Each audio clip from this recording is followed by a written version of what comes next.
habilita la primera planta industrial de producción y procesamiento farmacéutico, avance de la medicina, y vamos a estar hablando en este sentido con el neurólogo y director del Instituto de Neurología Buenos Aires, Alejandro Guillermo Anderson, ya en comunicación con nosotros. ¿Qué tal, doctor? ¿Cómo está? Buen día, acá Facundo Pereira y Facundo Quiroga lo saludan. Hola, ¿qué tal? Buen día, ¿cómo les va? Gracias por invitarme. No, gracias por estar Gracias. ahí. Bueno, ¿qué representa esto que la ANMAT, ¿no?, esté habilitando ya la primera planta industrial de producción y procesamiento farmacéutico del cannabis? Bueno, realmente es importante el poder ir teniendo la posibilidad de acceder por varios caminos y que se abran caminos nuevos al producto que finalmente es un medicamento para muchísimos pacientes. Ustedes piensen que cannabis medicinal es un término, un nombre que se hizo conocido a partir del 2001, cuando Canadá lo legisló con ese nombre. Ujú. Y la Mm, verdad que significa tratar enfermedades, dolencias, síntomas de los pacientes usando básicamente productos derivados de la planta de la marihuana. Y es sí. una nueva herramienta terapéutica que se puede integrar perfectamente al resto del arsenal terapéutico, farmacológico que tenemos los médicos. Es una nueva especialidad que se llama endocannabinología, ese es el nombre que habitualmente ha tomado, Sí. y el cerebro de esto fue para el resurgimiento contemporáneo del cannabis, el Israel, Canadá, que acompañó mucho, y ahora en este momento, de los 200 países del planeta, la cuarta parte de los pacientes ya tienen legislaciones más o menos avanzadas para el cannabis medicinal. Bien, ahora, ¿para qué se utiliza puntualmente cannabis? ¿Cuál es su acción terapéutica? Porque se ha dicho mucho, doctor, en torno a esto, ¿no? Sí, por supuesto, y siempre está el tema de la polémica con la sustancia psicoactiva de la marihuana, que es el THC. Entonces eso genera, digamos, cuestiones o choques, digamos, culturales por un lado, pero también legales por el otro lado. Por eso es que es tan difícil lograr abrir o lanzar productos con cannabis y con un objetivo médico, porque te frenan las legislaciones que en su momento dejaron fuera de juego al cannabis, a pesar de ser una medicina milenaria. En realidad es un producto que se ha usado con fines religiosos, con fines industriales, hoy hablaban ustedes de eso hace un rato, y desde ya con los fines médicos. O sea, ¿cuáles son los diferentes tipos de síntomas, de patologías que son útiles, en los cuales es útil el cannabis medicinal? Mira, yo lo que te puedo contar es que en mi especialidad, que es la neurología, hay muchísimas posibilidades. Hay una lista de indicaciones sumamente amplia, pero excede mi especialidad. Claro. Claro. Eh, Dentro de lo mío, para epilepsia, todos habrán escuchado que dentro de los componentes de la planta hay un producto que se llama cannabidiol, pero no es el único, aparecieron más ya, con una acción antiepiléptica muy interesante, donde incluso pacientes con epilepsia refractaria que no responden a 3 o 4 drogas clásicas en dosis máximas, Sí, mejoran entre un 40 y un 80%. Después tenés tremendo. espasticidad de la esclerosis múltiple, lesiones medulares, parálisis cerebral, el autismo Ujú. o Sí, TGD. eso. Sí. Tiene también cuadros de dolor oncológico y no oncológico. ¿Qué es Y lo Sí, analgésico? oncológico pero por doble vía, porque doctor, vos, doctor, le te consulto escucho. una cosa porque ha dado hace un cachito ha dado algo que me llamó la atención. Dijo 4 medicamentos que son de relevancia. Esto del cannabis medicinal, ¿pone en jaque eso a las grandes, encima a las grandes farmacéuticas, Claro, laboratorio. a los laboratorios, lógicamente? Bueno, yo creo que ¿O no? no así, Bien, no totalmente, pero claro que hay que adaptarse, bien. porque esta planta, esta medicina, no cumple las reglas de la tendencia de la medicina moderna. ¿Cuál fue la tendencia de la medicina moderna, la de este último siglo, supongo, porque 50 años, 100 años? Vos tenés productos que vienen de la planta, de las plantas. Ustedes saben que la mayor parte de los medicamentos vienen de las plantas. Sí. La aspirina, algo tan común para dolores, antiinflamatorios, cefaleas, eso lo empezaron a usar los egipcios y lo sacaban de la cáscara del sauce. Pero finalmente ese producto aprendiste a sintetizarlo en un laboratorio y al día de hoy la aspirina que compras es aspirina sintética, no viene de la corteza del sauce. Claro. Wow. Esta es una tendencia a la cual no se ajusta el cannabis. Bien. El cannabis es, bueno, primero que es una planta y que no es una planta. Son 3 plantas: cannabis sativa, índica y ruderalis, como si fueran Adán y Eva, de las cuales descienden por lo menos 700 plantas bien distintas en su composición química, y de esas 700 se te abren igual por lo menos 15.000 más. Pero lo que yo quiero contar es que dentro de la planta tenés una enorme cantidad de cannabinoides, porque siempre estamos hablando del cannabidiol, que es el antiepiléptico, y siempre estamos hablando del THC, que es la sustancia, digamos, polémica. Pero vos tenés 140 cannabinoides, que los están estudiando. Tenés 120 terpenos y tenés 27 flavonoides, azúcares, etc. Tenés por lo menos 560 productos químicos distintos dentro de la planta. Y según cuál sea la genética, la combinación es distinta.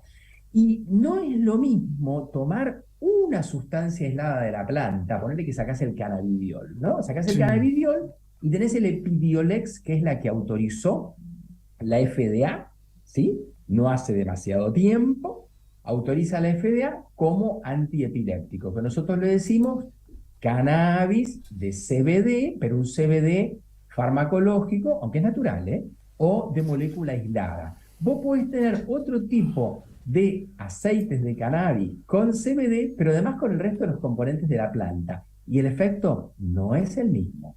Por lo pronto vas a usar dosis menores, pero aparte te va a servir para otras patologías. Hay una cosa que se llama efecto entourage o séquito, que significa que el conjunto muchas veces es más que la suma de las partes.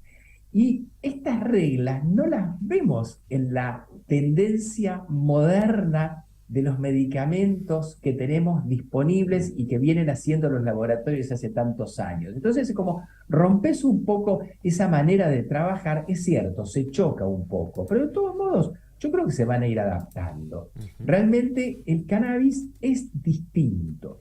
No quiere decir que sea ni mejor ni peor. Es diferente, hay que adaptarse, hay que usarlo bien, hay que estudiar, hay que aprender y hay que integrarlo con el resto de los avances que hemos obtenido con la medicina. Yo, por ejemplo, para la esclerosis múltiple, uso un producto con cannabis que se llama nabiximol, que es una mezcla de THC y de CBD, muy bueno para la espasticidad, que es la dureza muscular de los pacientes que tienen lesiones por esclerosis múltiple, pero además uso los inmunomoduladores típicos, los anticuerpos monoclonales. O sea, tenés que integrar todo. Acá lo único que importa es ayudar a los pacientes. Aparte sirve para casi todo, ¿no? Para problemas gastrointestinales, he leído por ahí también. Mira, si yo te completo la lista, yo venía comentándoles que servía para dolores oncológicos. Obviamente, si alguien tiene un cáncer de páncreas, no se va a explicar todos los dolores que tiene, pero además la quimio te va a generar náuseas y vómitos, que también los podés controlar con determinadas fórmulas de cannabis. También hay algunos cannabis sintéticos, O sea, hay cannabis de la planta, fitocannabinoides, hay cannabis sintéticos, algunos, y también tenemos dentro de nuestro cuerpo diferentes moléculas de cannabis que se llaman endocannabinoides, por eso es el nombre de la especialidad endocannabinología, y en realidad por eso que los cannabis de la planta te actúan en el cuerpo, porque ¿qué tenemos nosotros que ver con una planta? Hay 400.000 plantas distintas y resulta que una planta fabrica sustancias químicas que nos pegan en todos los receptores, ¿no? Para esos mensajeros químicos. Pero tenés para patología degenerativa como el Alzheimer, ELA, tenés para cuadros psiquiátricos, para esquizofrenia, síndrome de fatiga crónica, trastornos de ansiedad generalizada, fobias. Para movimientos anormales hay trabajos con Parkinson, Tourette, Coreas, trastornos del sueño que han sido tan frecuentes, que son frecuentes y Sí. que han sido tan frecuentes. Migrañas, para el la tema cuarentena migrañas, doctor. prolongada. Con el tema migrañas, ¿también lo aborda el canal? Sí, el tema migrañas es un complemento interesante. Cuando los pacientes tienen dolor de cabeza, donde la cabeza te duele cuando tenés una migraña porque se liberan sustancias químicas y se te dilatan las arterias de la cabeza. Es una cefalea vascular. Bien. Entonces, para esa cefalea vascular, vos tenés la posibilidad de actuar con un mecanismo preventivo que lo vas a utilizar si ese paciente tiene más de 2 crisis por semana o más de 8 crisis por mes. Y ahí te manejas con los aceites que tienen Bien. cannabis, Bien. porque esos se absorben lentamente en 1 o 2 horas. Pero si vos querés controlar una crisis de dolor, así como cuando tenés una neuralgia del trigémino, que es un cuadro de dolor muy intenso de alguno de los nervios de la sensibilidad de la cara, del rostro, vos necesitas llegar rapidísimo. Entonces vas a usar preferentemente un vaporizador, pones el producto allí dentro, el cogollo picado, con la fórmula que buscas, que seguramente tiene que tener algo de THC en cantidad importante, porque el THC es específicamente el que es antidolor, Claro. el CBD es más inflamatorio, pero te tapa el efecto psicoactivo del THC y te protege. Y si le pones terpenos, todavía mejor. Entonces, esa planta, la flor de esa planta que cumple las especificaciones que vos buscás, la pones picada dentro de un vapo y entre 1 y 3 minutos actúa. Bien. Eso es lo mismo que fumarse un porro. Lo que pasa es que el fumar, yo siempre le digo a mis pacientes, ustedes tienen toda la libertad de fumar, yo no tengo problema, así como tienen la libertad de ir y comprar determinada bebida alcohólica, yo no me voy a meter con eso, pero si ustedes me preguntan desde el punto de vista médico si es correcto, la realidad es que fumar tabaco, marihuana, eucalipto o pasto, por la temperatura que tiene la brasa de la punta, 900, 1200 grados, genera sustancias tóxicas que te terminan dañando la membrana pulmonar o respiratoria. En cambio, si vos lo pones dentro de un vapo con una cámara cerámica o de circonio que lo calienta a unos 200 grados, no generas combustión y no generas esos productos que te darían un daño pulmonar, y por eso es que eso sí ya entra dentro de las indicaciones médicas. De hecho que la principal indicación, el 50% de los pacientes de Israel que están anotados como usuarios de cannabis medicinal, el 50% es por dolor. Y usan básicamente la vía respiratoria, no usan muchos aceites. Bien, bien. Doctor, con esta habilitación de planta industrial de cannabis medicinal, su proceso farmacéutico, ¿se puede decir que prontamente vamos a poder encontrar el cannabis en las farmacias de barrio, digamos? ¿Va a ser de fácil acceso? Sí, ojalá. Está dentro del plan, está dentro de la ley que todavía no ha sido reglamentada, o sea que no bajó a tierra. Bien. Pero yo siempre lo que digo es que tenemos que respetar la libertad de los pacientes. Uno tiene que poder comprar un cannabis industrial extranjero o un cannabis industrial nacional, o tiene que poder cultivarlo, y para eso tenemos el RetroCan, con lo cual podemos autorizar a los usuarios y usuarias de cannabis medicinal artesanal para que lo cultiven o que se los cultive un cultivador solidario. Y la tercera vía, claro, la tercera vía es que la farmacia, porque los farmacéuticos para eso estudiaron, puedan hacer preparados con diferentes características, de menos de 0.3 o más de 0.3% de THC. Y que podamos producir en nuestro país cannabis con un objetivo medicinal, me parece importantísimo para que no sea imprescindible tener que importar la materia prima para finalmente producir, digamos, los frasquitos, por decirlo así, y que lo consuman los pacientes locales. Bien. Bien. Doctor, muy amable, muchas gracias. Muchas gracias por la explicación.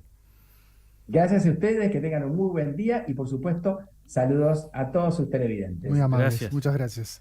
Ahí está el doctor Anderson, médico neurólogo, bueno, con esta reflexión en torno a la habilitación